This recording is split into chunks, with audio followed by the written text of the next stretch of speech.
me too. Just finished our workout. Shoved some food in my mouth, and now I'm ready to talk. So, what are we talking about today, Robin? Well, you told me it was about summer and how fitness sometimes looks different in the summer. Yeah. And we at Movement have big plans for the summer. Do you want to tell everybody? Yeah. So for the start of June and then all throughout July, we're doing a little summer sweat series where all of our clients, the more that they show up, the more that they can enter their name into a raffle for some fun prizes of a Theragun, and then what's the other one called? The chirp wheels. Chirp. And it's a trio, so it's neck, upper back, lower back. Awesome. I keep on calling it the neck thing. That looks really nice. I'm like, oh, I can't wait to just lay on that. Not me, someone else. But it's going to be clean and unused. Yeah, Kayla's not testing it out. Yeah. Might need to get one for myself. Yeah. So what was the concept behind the summer sweat series that we wanted to? Well, I think that, if you're like most people, summer feels different. You're traveling. Even if you're not traveling, you're probably doing more outdoor stuff than you typically do. I mean, here in San Diego, feels like always an opportunity to be outside, but there are a lot of places where you really can't do the same types of things.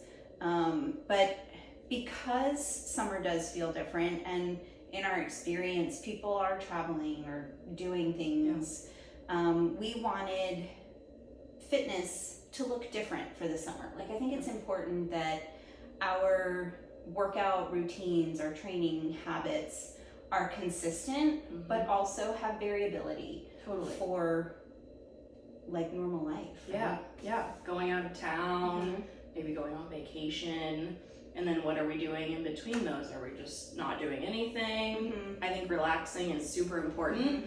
My favorite thing whenever I go on vacations is just like going on walks. So like we'll explore the area, go on lots of walks.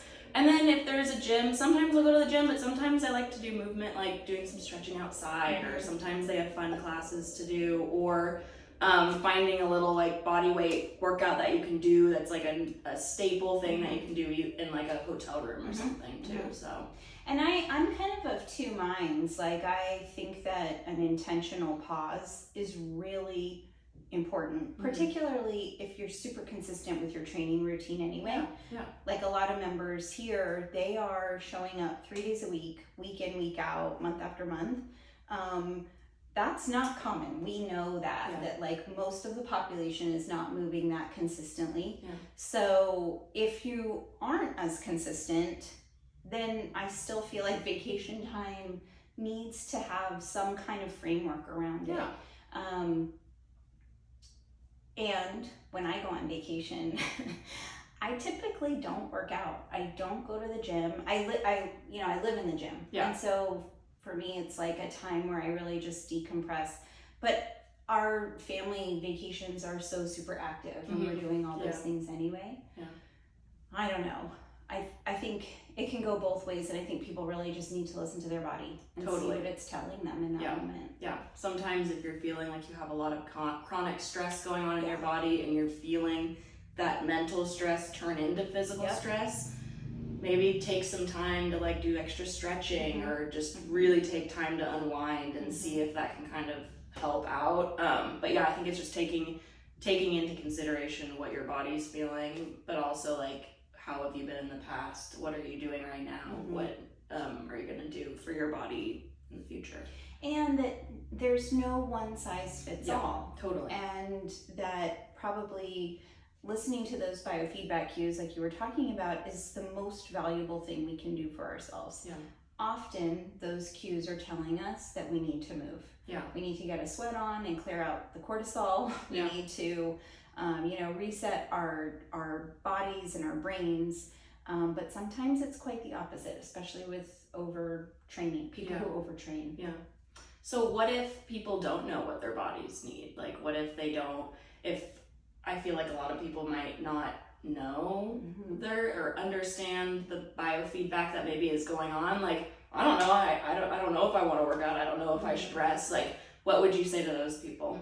I would say first thing is figure out where you're breathing from. So if all else fails, go back to the breath. So often we're in a locked breath pattern where we're breathing really shallowly through our chests, or we're not breathing at all. We're going for several seconds at a time without breathing. So first thing, breathe, because in our experience, and I think it can speak for you, as soon as you start breathing diaphragmatically, then you can listen to what your body is telling you, and then you can start to identify, oh yeah, my shoulder is bothering me a little bit, or whatever it is.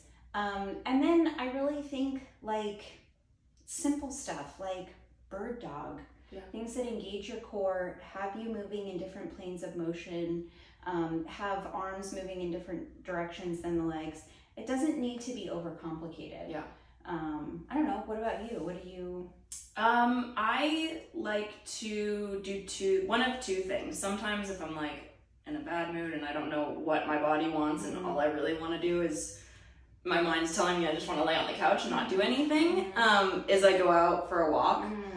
If I'm still out on that walk and I'm like, oh my gosh, like I don't know, then I've started to, in the past couple months, start to meditate, and then I can kind of like feel a little bit more of like what's going on in my body. So going back to that breath, I guess. And those two things tend to either like bring up some other stress that I didn't realize that I was holding on to, or the walk can just kind of like lighten that load. And sometimes I'm like, oh, I want to continue to work out, so I'll do a quick little thing in my apartment and lift a couple weights that I have there. So I think it depends on the day, it depends on my mood, but I think starting with like small little steps to kind of like see where I'm at without just like blindly listening to like that immediate reaction that I have in my head kind of helps with like, okay, what do I really need right now, rather than like, well, all I really want to do is like kind of just lay here because I feel tired, but it's like, how can I address that tiredness, and maybe I need to move to help the fatigue that I'm feeling. So and I think that that's kind of a great segue into this first ever thing that we're doing at Movement Studio, which, like we talked about, the Summer Sweat series with our members. But what if you're not a member? Which, you know, most people aren't, unfortunately. We only have a certain number of members. But we're doing a one-time, what do we call it? Like a one-time evergreen purchase of a series of bodyweight workouts that you can do wherever you are. So maybe you're traveling this summer. If you're like me, I'm gonna be van lifing it for 2 weeks. I know, it's exciting. But these are workouts that you could do outside your tent, or if you're lucky enough to be at some posh resort somewhere, you could do it there too. So it's 3 bodyweight workouts per week, and then also 2 restorative stretch workouts that you can do also. So that's really exciting that we're offering something for everyone that can be done anywhere. So look for that starting July 1st. That's going to go on sale. And that's a one-time purchase for anybody who wants it. But details will follow about that, right? Yeah, and definitely think about it, you guys. It's an awesome thing, even if you don't live in San Diego too, like something to be able to get that body moving, whether you're just at home, if you're going out and traveling this summer. It's a great little mix of good movements that'll feel good on your body. So Sounds good. Alrighty, sounds good. Alrighty guys, see you later. Bye. See you next time.